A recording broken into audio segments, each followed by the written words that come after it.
Listen, I was talking to Jénel Stevens, who is the fight choreographer and stunt double for Viola Davis in the upcoming Gina Prince-Bythewood movie, The Woman King. How are you?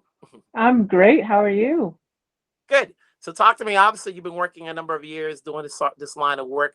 Is this something that you auditioned for, or they sought you out? They pretty much sought me out. I was sought after by Danny Hernandez, who's the stunt coordinator. I had worked with him before on Avengers: Infinity War, and I was. He brought me in onto the Gray Man. They had a actors change though, so I did the prep for it.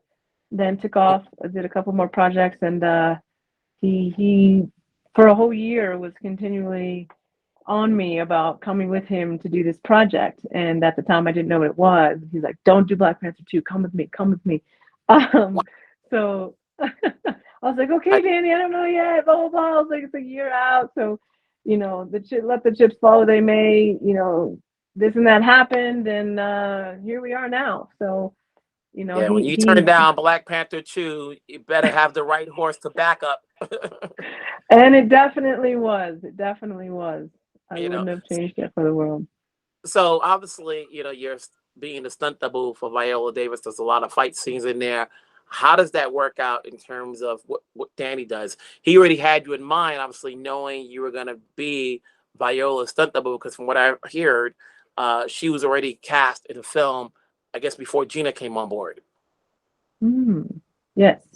Yes, Danny, that was the position that Danny wanted me to come on for. And he knows about my martial arts and fight background. So, and he's in my lineage of martial arts as well. So he knew that with the style of fighting that we were going to use, that I'd be, a good asset to him on the project, wherever I fit in. So being Viola's stunt double obviously was the number one goal. But then obviously being able to train all the other women and stunt performers and going down to South Africa, a lot of it, 95% of them, this was their first job. They came from dance backgrounds and the like. So learning how to wield a weapon and do some fight choreo was definitely new to them, but they caught on really, really well. And being a part of that and being able to bring them to that level is a proud moment of mine for sure. And for you, how often are you called upon to be a choreographer besides being part of the ensemble stunt woman? Well, that's just starting within the last year for sure. A couple of my mentors in stunt choreography or stunt coordinating have asked me to cover them on some shows, for a day here and there. I actually did a full stunt coordinator job for some friends that were doing a full feature in LA, and that worked out really, really well. So, it's at the time now where I'm looking for that next step or looking to take that next step in this industry. hmm So when you're working with Viola Davis, how much is the collaboration in terms of, is she watching you? Like, is it mostly you, or does she come in for a couple of scenes in there so that way it looks like we are seeing her? On this one, it was mostly her. 90+% her. She worked her butt off for it to be her face on camera. And I know Gina wanted it to be very authentic and have their face on screen. So her, Lashana, Sheila, Tuso, they were in the gym 8 hours a day, almost every day, whether it be in LA or practicing in South Africa. They put in the work and they were the ones that were on screen for the most part. Was there any particular technique that you taught them from your skill set? I mean, there was a lot of different techniques that we were taught, but they used the machete a lot. I mean, obviously Sheila used the staff, and Johnny Gow was the fight coordinator for the movie, and he trained everybody up as well. He focused with her on spear, and I did a lot with the machetes because I work really well with blades in my martial arts style. So just teaching them my martial art, which is Kali. I have a Kali background, and that works very well with the machete. So just the basics, angle one, angle two, and then we would throw choreography, just small little bits of choreo at them so that they can utilize those basic movements in, a choreo piece that we put together, even though it might not have been the main choreo piece that we put in, just so that they can learn and adapt quickly to wielding the weapon and being able to do it with other people around. Mhm. And because some of them are learning, this sort of technique for the first time, how often, how many takes does it take to get it right on camera? Well, the work was put in the rehearsals more so than on the day. So we would train them up every single day, go over the basic drills, and then each day we would challenge them with something different. And they love to hate it. It's like, whoa, whoa, whoa, what are we doing right now? And then, if, for example, I would give Tuso a choreo piece and she'd see me do it and she's like, I can't do that. And 5 minutes later, she's doing it. But it started from the beginning. And a lot of times when you start out with training actors and people who have never done something like that before, they don't realize why you're giving them these little drills to do that may make no sense to the choreo that they're going to do. But they realized after the fact that those little nuances that we were teaching them, those little drills, really paid off and transcended into the choreography that we gave them. So they didn't have to think about how to throw an angle one or an angle two or how to wield the weapon. They could focus on the choreography, and then they realized that they just did something that they didn't think that was possible for them to do. And then before going into that, how much time do they have to get in shape, whether it be working your wrist or whether or not working your legs, and all of that stuff before you start training them? Because, obviously you just can't walk in there and it's like the wrist ain't strong enough to like a baton. Right, right. No, that's the thing. We trained them for months, months, months, months. Everybody came on board at different times. There was a woman, Kenzie, she started training Viola and Tuso relatively early. I would say maybe 5 months before prep even started. And then we prepped. I got there a month out of going to South Africa, and then we prepped for a little bit more. So, prep can take anywhere from a month to 5 months, depending on, what is asked of them. And like I said, we started out, in rehearsal so that when we got set, the takes weren't that many. We would do maybe 3 to 5, depending on how big the scene was, how intricate the choreography was. Sometimes it didn't take very many takes at all because they were so dialed in from those months of training. Mhm. And then prior to this, you were on She-Hulk and you've done a number of jobs. What's that experience like when you go from one project to another, even though you look nothing like the people like Jameela's tall? you know, She is. She so is. we don't get to see that. Like, I was like, I don't think she's as tall as Jamila, but they make it work with the camera, Yep, they definitely do. you know. But And go ahead. no, go ahead. I was gonna say, go ahead.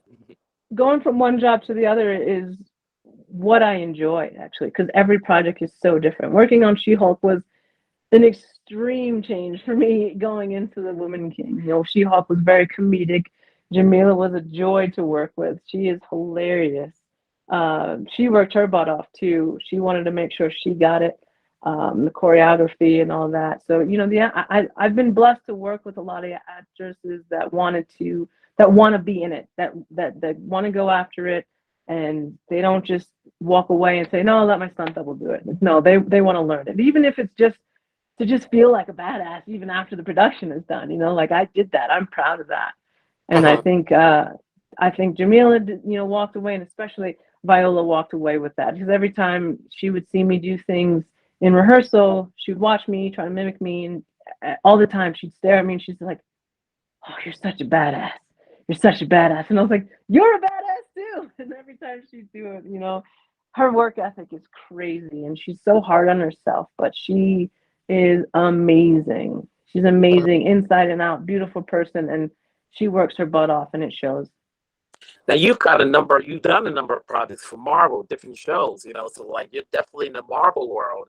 So was it hard when you had to turn down Black Panther 2? Because I was like, if I remember correctly, you did not die. you No, know, I no. was like, if she's not in Black Panther 2, I was like, that's not the one that they got killed. No, it was definitely hard to say no to that. There was a lot of people on that production, obviously, that came over from one that I missed and love to work with and hope to work with again soon. But taking a break from Marvel was actually a breath of fresh air. Working on this project, especially because I was passionate about it. I was passionate about the message, and it wasn't fantasy. This is real. Uh-huh. So that was the draw for me. One of the draws for me, and Stepping away from Marvel is always sad because I love working on their projects, but it's always nice to do something that, not to say that Marvel doesn't, but to truly mean something because it's real history. It's refreshing to work on something that you can actually look back on and say, you know, that happened, and I'm a part of expressing this to the world. Now, when I think about it, there aren't that many action films that have a number of people of color in those scenes. So to see that you're doing this consistently says, hey, listen, you're not the only one, but you're one that they're always calling upon. How does that make you feel, knowing that when people look at your IMDb credits, they're like, oh, you've been working, so there is work there. It just got to be, look for it, like, where do you stand in your field amongst the people that do this? I'm truly humbled. And I feel like you'd have to ask those people that I work with to give you the true answer to that, because I'm always pushing. I never think I'm good enough. I'm always learning. I'm always looking to level up and be like the stunt performers I look up to, the coordinators that I've seen, the other stunt performers that I'm working with. I'm always trying to get to their level. But I'm humbled and grateful, and I'm starting to believe that I belong in the same room. I'm always my worst critic. But I love doing what I'm doing. I love seeing another level in every production that I go to, because it just makes me work harder and pushes me to be a better stunt performer, better choreographer, better future coordinator. This is what I love about the business. There's nothing, if you're not working, you're training, and there's no limits, there's no end. There's so many things to do in this industry. It's endless, and I love that. And at the end of the day, and I always ask them about actors and directors, because they can never stop learning once they're doing a project that they're doing. For you, once you finish this project, what did you take away from it? Whether it's working as the fight choreographer, as a stunt double, working with Danny, working with Gina, that you learn and can take on to your next project, whatever it may be. So many things I've learned. Just shadowing Johnny Gow, him being the fight, coordinator, and you know, having my moments in there and putting together certain things. I took away leadership. I think it really warmed my heart when I walked into the gym in South Africa, and the women were training my first day, and then they're like, oh, nice to meet you, blah blah. The Americans are here, and then I step on the mat and I start training and teaching the class, and I think the Black women, were taken aback because they don't see that very often, if at all. That might have been their first time. So that takeaway, I'm very proud of. I'm very, again, humbled by and grateful for, but will continue to do things like that because I feel a responsibility to show more Black women that this is possible and that we can not only be in the class, but lead the class. And I think that was a big takeaway from this production for sure. I've seen a film. I think it's fantastic. People will get a kick out of watching this. Obviously, there's a lot that's in this movie that people can get out of, and people, and sometimes people like yourselves are not always recognized because they see the people playing. Not enough of the stunt double, but it's. I'm glad that in the last few years, SAG is now starting to recognize the stunt folks out there. You know, and that's good because we have to recognize the people behind these scenes and not just let them be in the shadows. So congratulations on this gig. We look forward to seeing what you do next, in the shadows. But says, I know who plays that part. So keep doing your thing. I'll definitely let people know, look out for you, and have yourself a great day. Thank you so much. Really appreciate it.